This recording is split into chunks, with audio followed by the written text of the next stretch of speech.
Bro Suryavamsa படத்துல வர்ற love சீனை உங்க ஸ்டைல ஃபன்னா பண்ணுங்க ப்ரோ. அட அதை ஆல்ரெடி எடுத்தாச்சுங்க. எல்லாருமே ஃபன்னா மட்டும் பாருங்க, கிரிட்டு பாருங்க. என்ன கல்யாணம் பண்ணிக்கிறீங்களா? கல்யாணம் முடிக்க போறியா? நானே கட்டைப்பீடி பறக்கிட்டு பிளாட்பாரத்தில் படுத்து கிடக்கிற பையன் என்ன வந்து கல்யாணம் முடிக்கிறீங்க? வாவியா? நான் கேட்ட கேள்விக்கு நீங்க இன்னும் பதிலே சொல்லலையே. இல்ல ஆமா கேட்குறேன். என்ன கல்யாணம் முடிச்சு நீ என்ன பண்ண போறா? என்ன பண்ண போறா? என் கூட சேர்ந்து கட்டைப்பீடி தான் பறக்கணும். இங்கே பேரு வம்பா சொல்றேன், வாழ்க்கைக்கு எடுத்து கிடையாது. சீரலையும் செங்கல் சமந்து போடுவா பார்த்துக்க. பாரு ஒன்னேன்னு சொல்றேன், நல்ல படிச்ச பையனா பார்த்து கல்யாணம் பண்ணி சந்தோஷமா இரு. சரியா?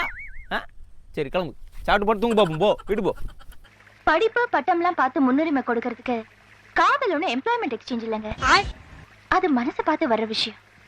சொல்ல சொல்ல கேட்கவும் மாட்டிக்கா. எம்ப்ளாய்மெண்ட்டு எக்ஸ்ப்ளாய்மெண்ட்டுங்க என்ன கதைன்னு தெரில. பச்சை மட்டும் உரிச்சாலும் சரி வரும்னு நினைக்கேன். சப்ஸ்கிரைப் லைக் பண்ணுங்க.